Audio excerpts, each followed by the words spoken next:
It's complicated. It's complicated. If you've ever tried to explain being Jewish to an outsider, it's complicated. You're sitting on an airplane, and the fellow sitting next to you sees you're reading a Jewish book, so he leans over and says, "Can I ask you something? Are you Jewish?" And you say, "Yeah, very much so." "Well, I'm Christian. I love my church. I go every Sunday. You must go to synagogue every Saturday." "Well, not every Saturday. Usually only on special occasions and on holidays." "But you're really Jewish. Don't you need to pray?" "Well, yeah, but it's complicated. There are lots of ways to be Jewish, and my family's more cultural than religious." "You do believe in God, don't you? The Jews are God's people, right?" "Yeah, but it's complicated. Israel must be really important to you." "Yes, Israel is very important." "I never fully understood that. Can you explain that to me? How come Jews are so committed to Israel?" "Well, Israel's our homeland. It's where it all started." "Homeland? But you live in America." "Yeah, I live here, but Israel is my homeland." "Oh. Have you ever been to Israel?" "Well, I went when I was in high school, and last year we took the kids for a visit." "So Israel is your homeland, but you've only been there twice in your whole life." "Yeah, as I said, it's complicated." "You took your kids to the Holy Land. That's fabulous. Your kids must be really Jewish like you. They must go to the synagogue every Saturday." "Well, it's complicated." It is complicated. Explaining our Jewish lives is very complicated. So let's draw a map. This is based on an idea suggested by my dear friend Rabbi Daniel Hartman. The Jewish story begins in the Bible, in the book of Genesis. God chooses Abraham, puts Abraham through tests and trials, and when he passes each test and trial, God makes a covenant with Abraham's descendants. Genesis 22. "I will bestow my blessing upon you and make your descendants as numerous as the stars of the heavens and the sands on the seashore. Your descendants shall seize the gates of their foes. All the nations of the earth shall bless themselves by your descendants because you obeyed my command." Abraham's obedience earns a blessing for his descendants, but they don't have to do anything to get that blessing. It's not earned. It's not deserved. There are no commandments to follow. Just by virtue of being a descendant of Abraham, we are blessed. As if to test this proposition, all of the characters that we meet in Genesis subsequent to Abraham, all of Abraham's descendants are deeply flawed people. There's not one tzaddik, one moral hero in the bunch. Jacob steals the birthright from his brother. His sons commit fratricide against their brother. Joseph parades about in his technicolor dream coat. Not much to admire, but that's the point of Genesis. The blessing is inherited no matter what we do. This is a narrative of identity. Call it Genesis Judaism. We are B'nai Yisrael, literally the children of Israel, of Jacob, the children of Abraham. We are family, and we're proud of that. We were born into this family. We did nothing to earn or deserve this membership. We are members of the family no matter what. And family membership carries only one obligation, one duty: protect the family. But when we turn to the Bible's next book, to Exodus, we find a very different narrative. In Exodus 19, we are standing at the foot of Mount Sinai, and we accept God's covenant. God says, "You have seen what I did to the Egyptians, how I bore you on eagle's wings and brought you to me. Now then, if you faithfully obey me and keep my covenant, you shall be my treasured possession among all the peoples. All the earth is mine.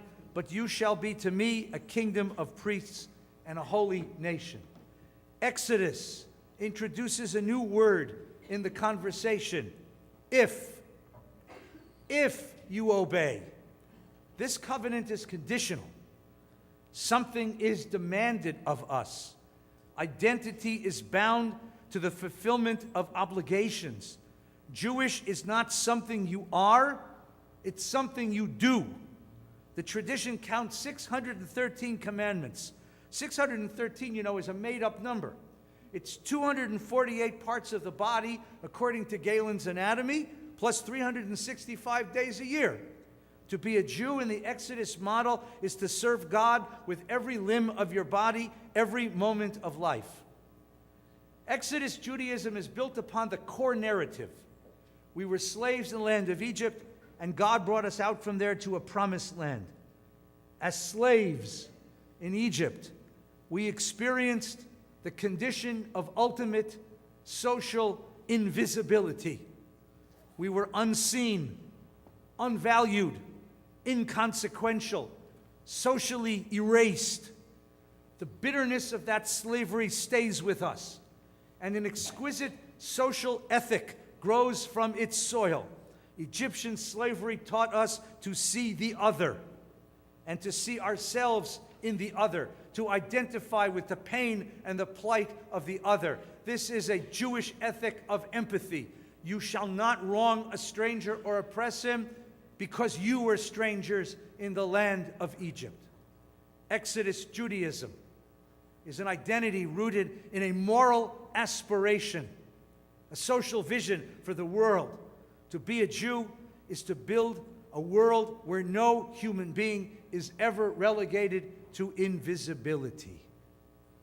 These two dimensions of Jewish identity, Genesis Judaism and Exodus Judaism, live side by side in us, and they coexist in the Bible, but not easily.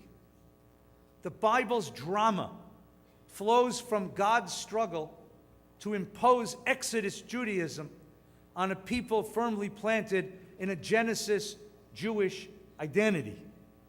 Look at the Haftorah that we read this morning from Isaiah 58. Isaiah stands within the walls of the Holy Temple, and he witnesses the rites and rituals of Yom Kippur. The good citizens of Jerusalem come up, and with care and meticulous, they offer their sacrifices, and then they complain to one another. The holiday hasn't the impact that it used to have. Why, when we fasted, God, did you not see? Why, when we starved our bodies, did you pay no heed? Like the truculent child forced to come to the family dinner, who folds his arm across his chest and says, "Okay, I'm here, give me my Hanukkah present." The Israelites came to Yom Kippur out of a sense of family obligation. These are good Genesis Jews. Their rituals are an affirmation of their place in the family.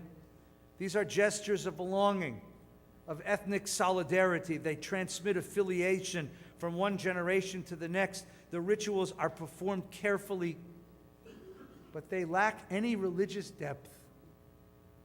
They are performed meticulously, but with no heart, with nothing demanded of the inner life, and so they have no effect. And the prophet witnessing these rites explodes. The prophet lives in a different Judaism. He lives in an Exodus Judaism.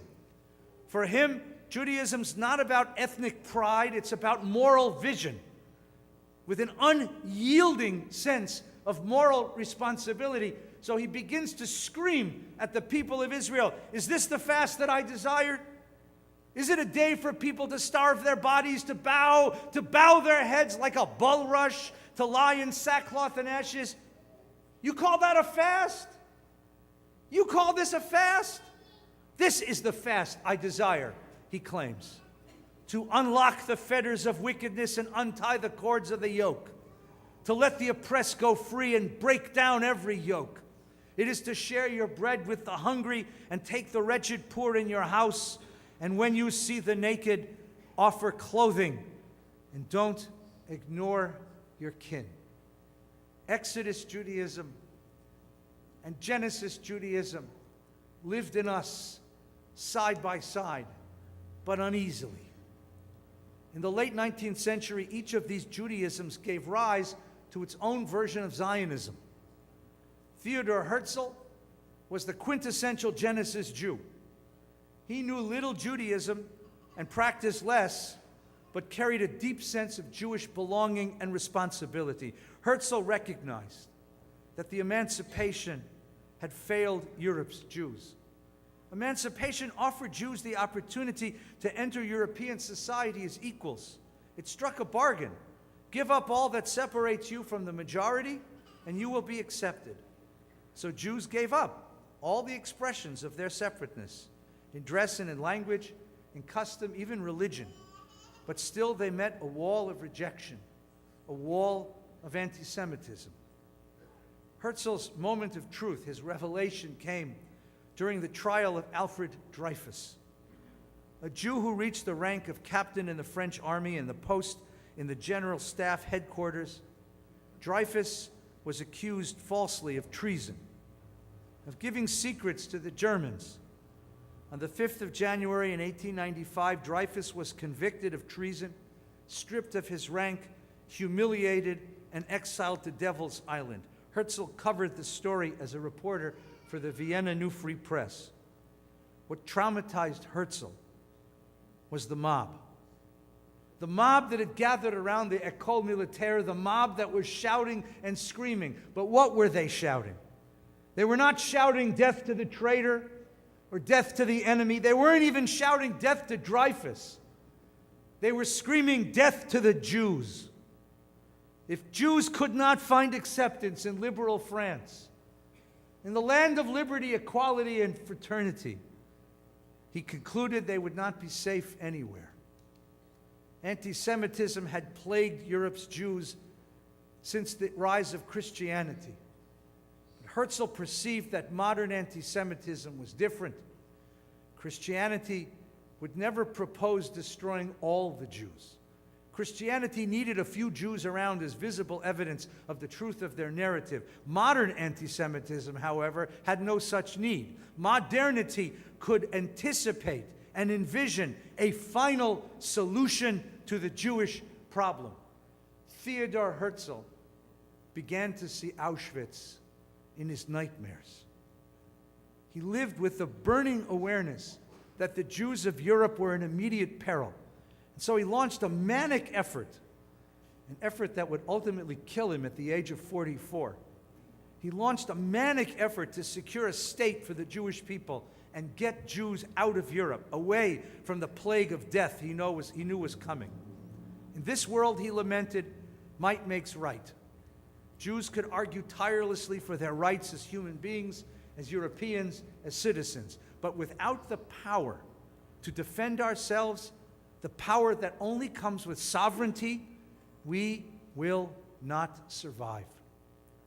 In 1897, Herzl convened the First Zionist Congress to start the political process that might bring his dream to reality. Sitting in the back of the hall during that first conference was a curmudgeon, a crusty Jewish curmudgeon by the name of Asher Tzvi Ginsburg, who wrote under the pseudonym Achad Ha'am, one of the people. If Herzl was a quintessential Genesis Jew, Achad Ha'am was an archetypal Exodus Jew. He received a traditional education in Eastern Europe. He wasn't Elui. He had mastered the entire Talmudic tradition in his boyhood. And then he got the keys to the community library, where he taught himself a dozen languages and read European literature, science, and philosophy. Achad Ha'am perceived Judaism as a culture, as a vision of the world, a way of life, a body of ideas. He perceived that Jewish culture was dying. In the Bible, Judaism was a moral code touching every aspect of life. In diaspora, we have shrunk Judaism down to religion, down to the regulation of pots and pans, down to the rules for building a sukkah, down for the koshering of kitchens for Pesach. Diaspora has choked the life out of Judaism, and Judaism, argued Achad Ha'am, will continue to stagnate and die unless it is challenged to engage the real problems of contemporary life: economic justice, war and peace, the rights of the individual. The purpose of Zionism, he said, is not to save Jews, but to save Judaism. What we need is not just a state where Jews live, but a Jewish state. A state where the national life, where the public sphere, where policies, where culture and education are shaped by Jewish values and Jewish aspirations. In a truly Jewish state, he said, Judaism will come alive in new ways and will enliven the entire Jewish world. We lived with two kinds of Judaism and two kinds of Zionism until the Holocaust came. The Holocaust proved Herzl right. The Holocaust proved that survival was the first job, the primary imperative of this culture. So the Holocaust justified the founding of Israel. It continues to be at its heart. Why does Israel exist? To save Jews from that evil. That's why every state visit to Israel of a dignitary of any note begins with a trip to Yad Vashem, the national memorial to the Holocaust. That's why Yom HaShoah is celebrated just a week before Yom Ha'atzmaut. That's why every Israeli school kid, when he or she graduates 12th grade, takes a pilgrimage to Poland to stand on the ashes of Auschwitz and to understand why they're about to enter military service. Following the trauma of the Holocaust, the Jewish family around the world was so deeply wounded. We desperately needed a symbol of life, of rebirth, of renewal, of resurrection, and Israel became that sacred symbol. Israel lives at the heart of our identity as a sacred symbol that our family lives and will continue to live. It is an anomaly.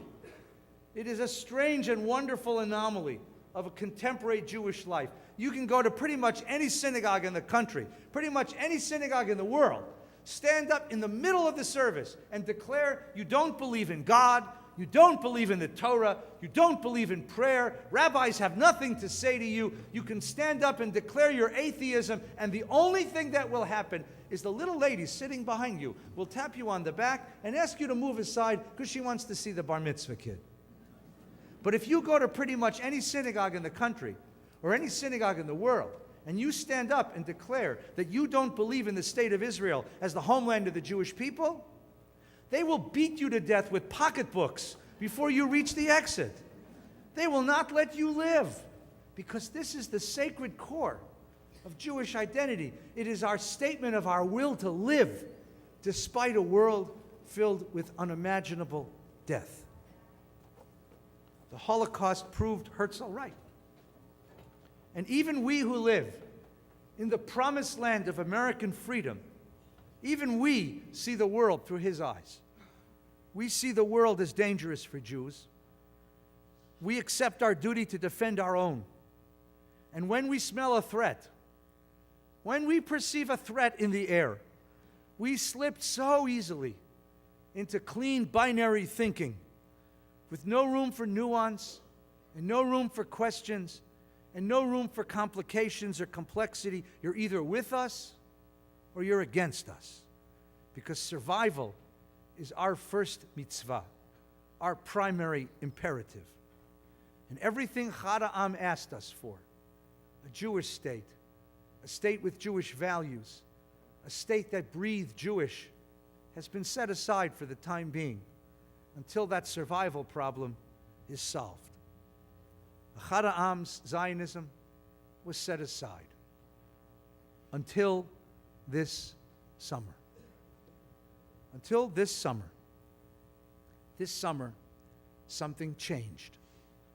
During the summer's controversy over the Iran nuclear agreement, The Jewish community split almost evenly, just about evenly, on the vote. But if you factor out age and generation, it turns out that younger Jews overwhelmingly supported the agreement, despite the vocal and vociferous opposition of nearly all of the organized Jewish community, despite the vocal opposition of almost all of Israel's leadership. Young Jews supported the president. This portends something very significant for the future of our Jewish conversation. There are those of us who remember the Six-Day War. We remember growing up with an Israel that was vulnerable and endangered. There are those of us who were raised among survivors of the Holocaust, whose nightmares became our personal memories. There were those of us who know anti-Semitism, the foul word, the prejudiced glance, the closed door. We don't take for granted that we are the first generation of diaspora Jews who have never feared a knock at the door in the middle of the night. For us, the instincts of Genesis Judaism to defend our family are very strong. For us, the warnings of Herzl are poignant. We live with a constant undertone of insecurity. We know how quickly a liberal society can turn hateful.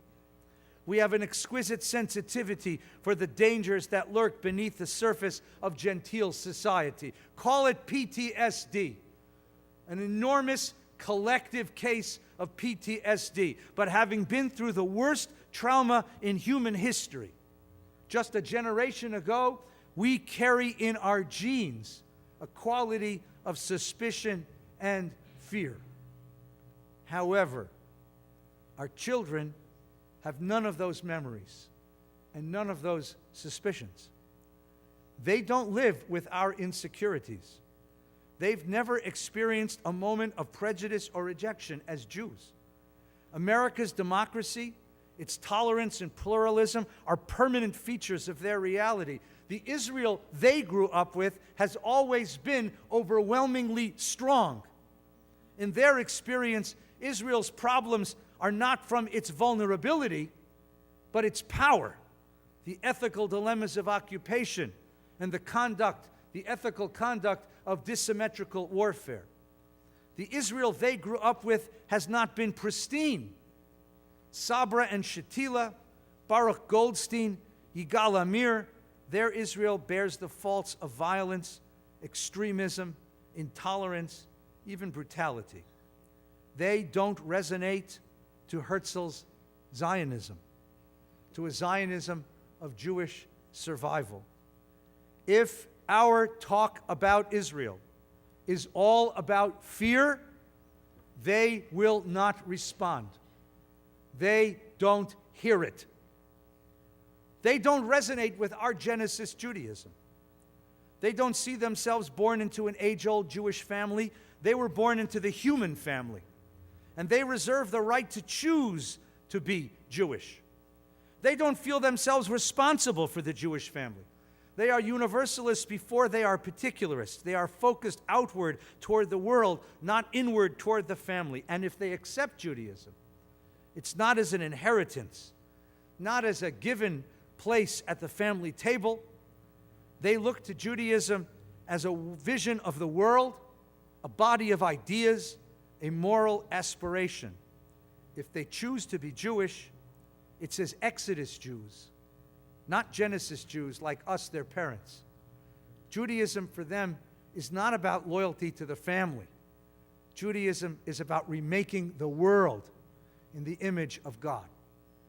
This is a different Judaism, different than we were raised with, different than we're accustomed to. Rabbi Schulweis discovered this by accident. 11 years ago, when he established the Jewish World Watch, he got all kinds of resistance from older Jews. Why do you care about Jews of Why do you care about Darfur? Why do you care about people in the Congo? Why do you care about people who aren't Jewish? He was asked. Aren't there enough Jews in the world in trouble? Why do we need a world watch? The people who took to the Jewish World Watch the quickest, the soonest, and with the most passion were the young people. high schoolers and college students and young adults were waiting for a Judaism that reflected not inward on the Jewish family, but outward on the world and its suffering, and they were looking for a Jewish language to engage that world. Their Judaism is not a survival mechanism. It is an activism to do tikkun olam. Younger Jews do not support Israel reflexively and instinctively as their parents did. They expect more of Israel than we did. They ask more of Israel. They are critical of Israel when Israel does not live up to the values that we taught them: equality and pluralism, the pursuit of peace and the pursuit of justice. And when they do find these values in Israel, they will fight passionately for Israel's place in the world. That's how the BDS movement has been defeated on college campus after college campus after college campus. Not by asserting Israel's legal right to exist, but by asserting its dreams for democracy and for equality and for peace. They are Zionists, but not like us. They are Achad Ha'am Zionists. They are Achad Ha'am Zionists. They are looking not for a state where Jews can run. They are looking for a state that breathes Jewish values. Israel, for them, is the sovereign expression of a Jewish moral aspiration and a Jewish vision of the world. So what are we to do for these new kids? When I was a kid, I planted trees in Israel. I planted trees in Israel. You had to collect 20 dimes. That's what it cost, 20 dimes. And you fit them into a folder, and you send it to the Jewish National Fund. So I washed cars, and did the dishes, and babysat my brothers, and swept the driveway, and collected a dime after a dime after a dime. And finally, I got my 20 dimes, and I put it in a folder, and I wrote my name on it in Hebrew, Yitzchak Feinstein, and my address, and I mailed it to the Jewish National Fund, and they mailed me back a certificate that a tree with my name is planted in the middle of downtown Jerusalem. It's there, somewhere. And I knew from the age of 5 that I had a place there, that Israel was mine because my tree was growing there. Because my tree was growing there. I was rooted in that reality.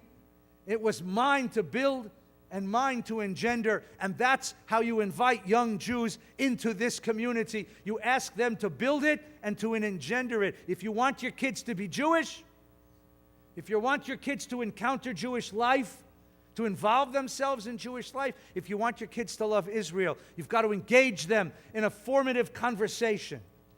Try this tonight. If you go back to your break fast tonight, and you say to the kid, why don't more young people come to shul? Why aren't your young Jewish kids involved? Why don't you care about the synagogue or the Jewish people? They will roll their eyes at you, and they will dismiss you with the most powerful word in the English language. Whatever. And they will go get more tuna salad. Don't ask that question. Ask the kid, what do you think the Jewish community's response should be to 500,000 Syrian refugees sitting on the borders of Europe? What would Jews do? What do you think Israel should do to the growing presence of ISIS and refugees pouring across the border? What would Jews do? What do you think the Jewish community's response should be to the Black Lives Matter movement and to the effort of the black community, the African American community, to rise up out of invisibility and to be significant in America? What do you think Jews would do? What is a Jewish state? And what does it mean to have a Jewish country? And what is a Jewish community? And what ought Jews do? Ask that question and watch what happens. Ask that question, and you will see a soul light up behind the eyes of that child. That's the question this generation is waiting to answer. Now, you're all good Genesis Jews, so I know what you're thinking. Yes, Rabbi, but they're not going to be many of them, you see. And you may be right. You may be right.